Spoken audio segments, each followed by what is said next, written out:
First, I'm excited about this morning's conversation, and it's simply because when you talk about Nigeria, we should look at our environment and figure out some of those great things that we are struggling with. And this time around, we've talked about parenting, we've talked about ourselves.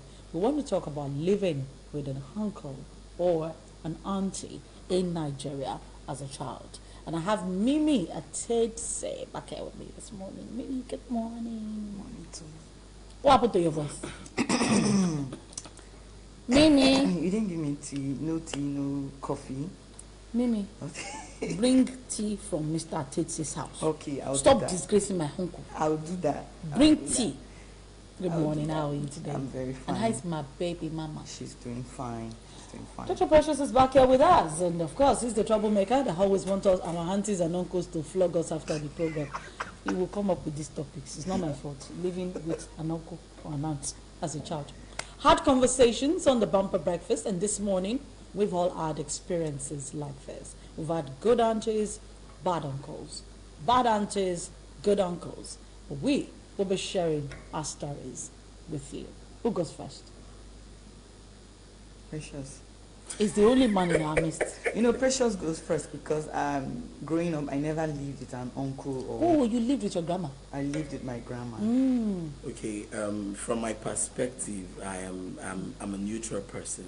I have spoken to a lot of people on this topic. I've interviewed persons.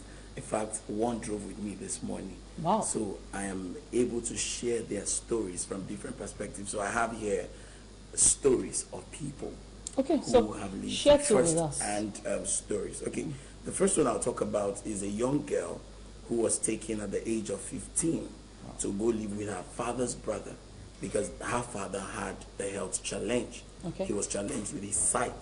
Now, I want to start with a disclaimer. People should be very careful with giving their children to uncles and aunties. Okay. If you do not know these persons, even if you know them, if you cannot really take care of your children and you are at the point where you can do nothing about it, then that's when you should. But if you can't do something about it, please look out for your kids, because what they go through there is hell. Especially when you don't have the capacity to And go I say it for visiting. the last time. When I posted this topic on Instagram, like 3 or 4 people wrote hell just on the comment section. Just hell. Now, this young girl was brought to Lagos, very young age, 15, and she started living with them. The 2 years she lived there was hell. She said the first incident, the woman came back and said, one of my plantain is missing. One plantain from Just the bunch. one plantain. And she beat the hell out of that girl. That one plant. And the girl said, ma, if somebody fries plantain, it will still be, the aroma will be around the house. Very I didn't true. touch it. She beat the girl to pop. At another instance, she complained about the girl picking things from her. You know, and this is supposed to be your brother's daughter. The man will beat Basically, the she was girl. given a slave. She was being used as a slave. Now, she said at 10 o'clock in the night, when she's about to eat her dinner, they will tell her, go and wash the cars we'll use in the morning. So she'll wash the cars before coming back to eat dinner. And then she'll eat dinner as late as 11 and sleep. And she'll be woken up at 3, 4 a.m. to come and start cleaning. So she was treated like a maid until she summoned You don't even treat your maids like that. You Your treat maid like that. You know you what treat I your slaves. the way I see it, if you pick your cousin's daughter or your uncle's daughter to take care of them, you bring them over. I don't have a problem with disciplining them. I have some of them with me, but you have to treat them well. Yes. Like you must put them in a school. You must make sure they eat well. They sleep in a very good environment. You give them. You buy clothes for them. You treat them nicely. Now, let me come on that. You know, she said something to me this morning. She said, even when one of their aunties brought clothes for her, she got beaten up. They kept asking, did you go and complain that we are not buying you clothes? A visitor just brought clothes. They beat her to pop. And she says anytime they want to beat her, they will tie her down. Husband and wife will get on her. It was that. So if I bring my own sister to live with me, I don't think I'll sit down and watch my husband Maltreat maltreating. her. Yeah. Okay, now let me come to the men. don't think I would like The to reason why we say uncles and aunties, or uncles or aunties, is sometimes the men want to have a go. Yeah. You know, an erected penis has no conscience. So sometimes the men want to go on that route, and at the end of the day, there is that sexual assault, and then the women very Trying to strict. cover them up. Most definitely, they want to protect their husbands, even though it comes up, they try to calm the girl. Okay, like That's my first scenario. At the commission, we sometimes receive complaints of young girls being harassed or molested by their uncles, and then the aunties tell them not to say anything about it. Do you want to put my husband in trouble? Do you want them to jail my husband? And then they put fear. And they guilt trip that child into keeping quiet. Another story, which is a very short one, was a story of this girl who went on vacation to her uncle's place. Met the wife there. She's just 11-year-old. Told me it's really a sad story. She was cajoled, called all manner of names, princess, stay with us. This one, nothing happened to her parents. They were wealthy. They pleaded with her, stay with us, we like you, stay with us. So because of the pressure and the love they showed her during the holiday, she decided to live with them. Then they put her in school. Oh my God. School is 5 times a week. They reduced hers to 3 times a week. They dealt blue-black with her. She was the youngest in the house. She would wash the clothes of all the senior kids and the man and woman of the house. The slave was, the house help was sacked because they now have somebody. So they use her to replace the maid. She will sweep the entire house. When the older kids send her on errands and she doesn't go, they will beat her. So how did she escape? She said when her mom, when they hear her mom is coming, they will dress her up. They will start smiling with her. She said, but one time the mom came and she started crying and told the mom, we need to live together. If you don't take me, I will kill myself. You know, Doctor, and that was when the story came up. Doctor, you know, some of these relatives you bring home to stay with you, some of them have issues too. They misbehave. They become very rude. They steal. They do all sort of things. So, excuse me. So some of these aunties and uncles are really frustrated. Can I tell you something, Mimi? So I'm just saying, if you flip it around and it's your child, that will be treat the child. Yes, some of them. That's what I want to say. Some of them are really rude. But I'm saying, if you were your child, and you flip it around, how will you instill discipline and deal with such a child? I'm forgetting we discussed about parents that maltreat their own children. There are some parents that flog their children very well. Like there's a case we received recently. Flogging may not be maltreating. We received a complaint just this week, like on Wednesday, from a girl that her mom has been maltreating her. When she told us the kind of maltreatment her mom makes out to them, I asked her, are you sure she's your mother? Mom? She said, yes, she's my mom. I'm the first daughter. I have 3 other siblings. So her mother, if I were going to invite the mother or to the office to ask her why she's maltreating her daughter like that, then I want to tell you that some of these relatives are very, very dangerous to live with. You see, I wrote a book. And then I always tell people, if you discover... because she's not your daughter, you catch her, you say she's a witch. You give her if you, different... like, how can you send somebody on an errand to go and buy pepper?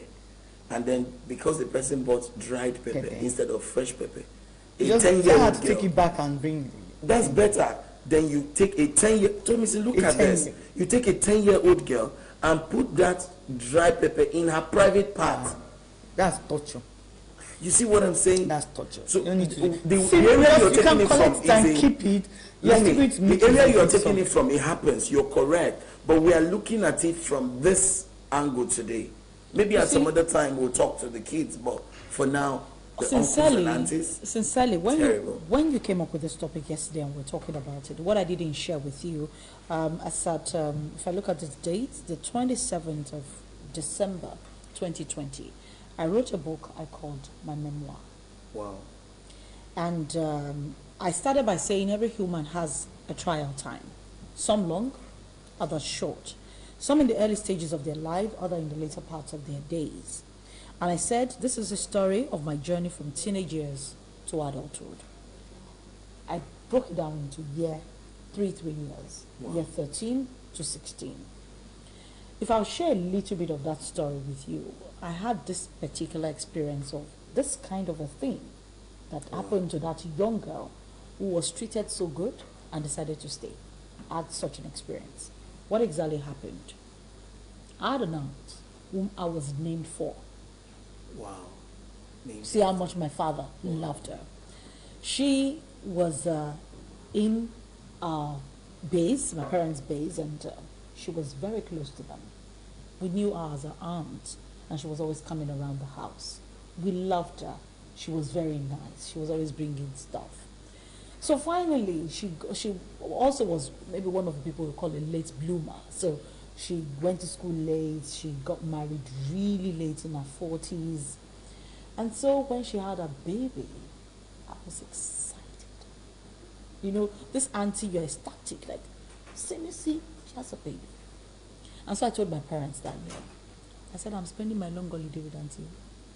And my parents were like, how? Ilorin, how? And I told my father I must go. That was your death warrant you just signed. I'm telling you. So my mother took me to Ilorin, dropped me with my aunt, and that night she gave us as in the food was so massive, so nice. Introduction to wickedness. It's always sweet.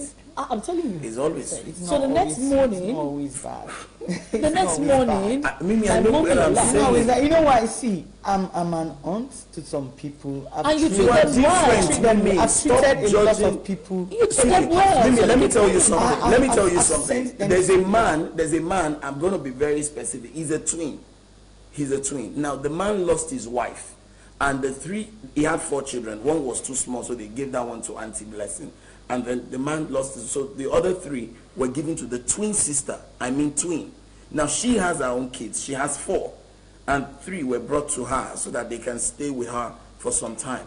Her kids literally stopped doing anything in the house. She began to use her twin brother's children as slaves. She would send them to go carry water on their head, do all the chores in the house. Like, you will literally worship It's like, and yeah, wash yeah, their feet. The whole thing is And like then your she's kids doing will them do a favor. nothing. But let me tell you something. You know, karma has a way of getting back at people. I want you to complete your story. God so did it that all the children who she maltreated and mistreated became stars. And her children became miscreants. Are you getting what I'm saying? And that's what life offers people who are wicked. Even the Bible says, a just man, his seed shall be blessed after him. But you find people who are so wicked, that's the opposite of that scripture. Okay, Tommy, can you just conclude your So you see what exactly happened was the moment my mother left, you see that first day, I was still welcomed into the house. But my cousins were also there with us, our own younger sister's kids, 2 of them. She had taken one of them, a younger boy, from a very long time. He had stayed with her for almost 10 years. So from when he was like a year old to was 10 that year, and he was there with her. And then we came back, and she started. That evening, we started with food quantity. in my house? She insisted we must eat from the same place. So she gives us, 3 of us, she gives us 1 bowl of food, and then she has to be the one to scoop the soup. So she scooped the soup, and when she served the meat, I kept touching the thing, it looked funny. So I discovered that the soup tasted funny too. So when we were eating the amala, and I just managed to take a few morsels, and I was looking at my cousin's face. So I saw that my cousin was pushing the meat to the side. She also didn't eat it. Yeah, because After a long time, do you know what structural happened? adjustment program. It was blood. That was the first time in my life that I know people cook blood and put it in soup. Cow blood. Yeah. She cooked it, and then she would give us the kids the cow blood. Herself and her husband would eat the meat and the really chunky part of it. And then she started by, you drink gari in the morning, you drink pap in the morning, and you only eat dinner.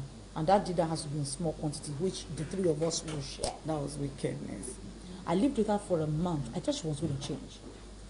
I went home to my parents. I brought food stuff back. You came back. Because my cousins were still there.